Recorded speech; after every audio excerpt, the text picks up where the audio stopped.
So in our last video, we listened to Sonja Lyubomirsky, one of the real pioneers in the study of happiness, talk about the benefits of happiness. And in this section, we're going to dive deeply into the question of why should we study happiness?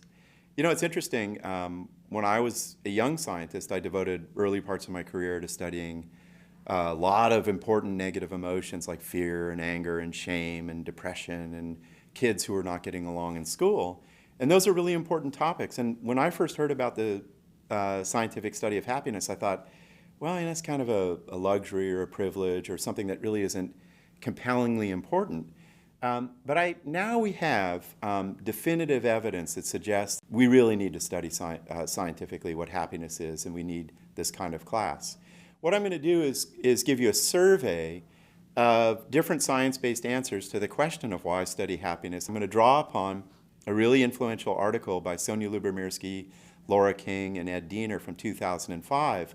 And the summary of the story is that as we cultivate happiness, the benefits are multifaceted. We're more likely to live longer lives, to have healthier bodies, to be more innovative and creative, to have stronger relationships, and even, as we'll see at the end, perhaps to have healthier cultures and communities. Those are compelling answers to the question of why study happiness. So let me move through some illustrative findings just to kind of make the case for why this science is important. The first piece of data is really that with happiness comes a greater life expectancy, comes greater longevity. And there are all kinds of different studies that Sonja and others have referred to.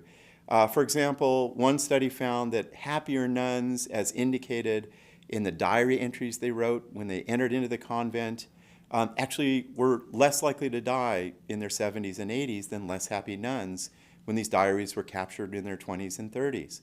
There are studies finding that students who report that they're happy earlier in life, again, enjoy greater life expectancy. Coming out of that Sonja Lyubomirsky review, the estimates are that at any moment in life, if you're feeling really happy, right, say an 8 or a 9 on a 10-point scale, that's going to add anywhere from 5 to 7.5 years to your life expectancy.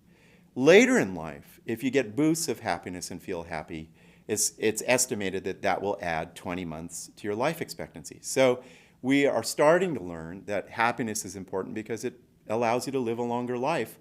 As you move through this class, you will start to understand how that is so. What are the neurophysiological changes that happiness produces?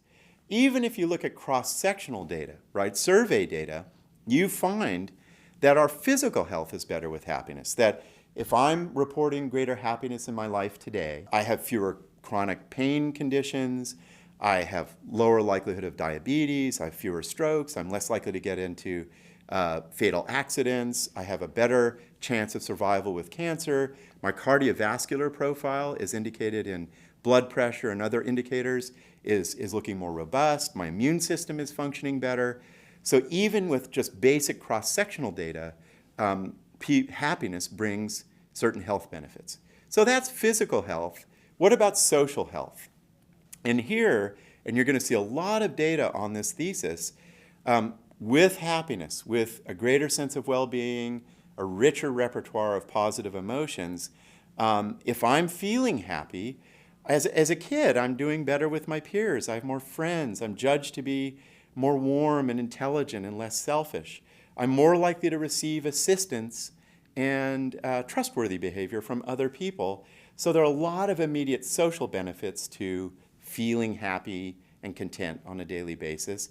And then we're going to see that in the tough relationships of living, right, the marriages and relationships with your kids and long-term friendships, again, happiness, the right balance of positive emotions brings a lot of relationship benefits, a reduced likelihood of divorce, a greater feeling of love, and a sense of fulfillment in marriage. So lots of benefits with respect to your relationships happiness brings.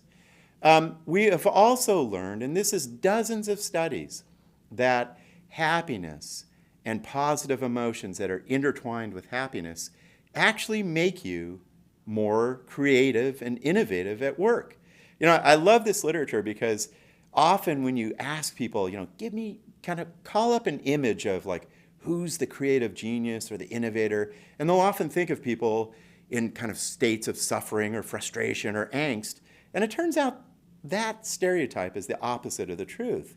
That scientifically, what people like Alice Eisen and Barb Fredrickson and others have found is that when I'm put into a state of positive emotion, I feel gratitude, or I feel amused, or I feel just happy and content, I actually become more creative and rigorous. Alice Eisen was a pioneer in this research, really beginning in the 1980s. She did dozens of published papers on, if I get people to feel experimentally a state of positive emotion, right? I watch a funny film clip, I'm given some candy, and then I'm asked to do creative tasks that scientists have studied for a long time. I have to find a novel solution to a problem. I have to come up with really creative associations to a category, like the category clothing, right?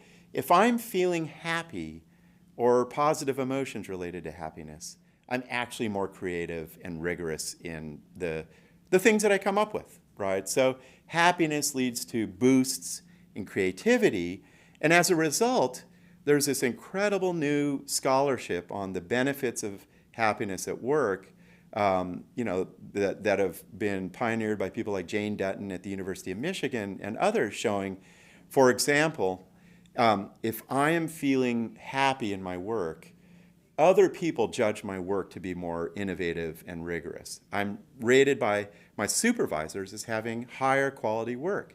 There are studies showing that if I'm feeling happy, I'm actually a better negotiator. I come up with solutions that bring out the interests and honor the interests of both sides to a negotiation. Here's a really striking finding. Managers who cultivate more well-being, and this is the work of Stéphane Coté at the University of Toronto and others, finding that if I'm a manager in an organization and I'm cultivating happiness and connection, the people that I'm supervising are creative, more productive, and actually have better health profiles at work. So lots of benefits to happiness at work. Finally, I think we can ask an even broader question, which is, does happiness matter in terms of how a culture is doing? You've heard about a lot of new emphases from, for example, the World Happiness Report of Jeffrey Sachs, the gross domestic happiness tendency. Is this a way to think about the health of a culture? And indeed, there are data that suggest that really happiness matters at the cultural level. You've probably heard about these really interesting findings showing happiness doesn't necessarily track the GDP, gross domestic product, of a culture or its economic wealth. The United States, for example, in 2013 had the highest GDP levels, but only ranked 17th in terms of world happiness. And then what you find time and time again is there are certain cultures that report greater happiness on those measures that we've talked about, like Denmark or Norway or the Netherlands. Often Central American cultures do well. And those cultures, in a lot of different ways in terms of longevity, social well-being, how well the kids are doing, tend to do really well. So even at this cultural level, there's an argument to be made that happiness matters for the state of nations.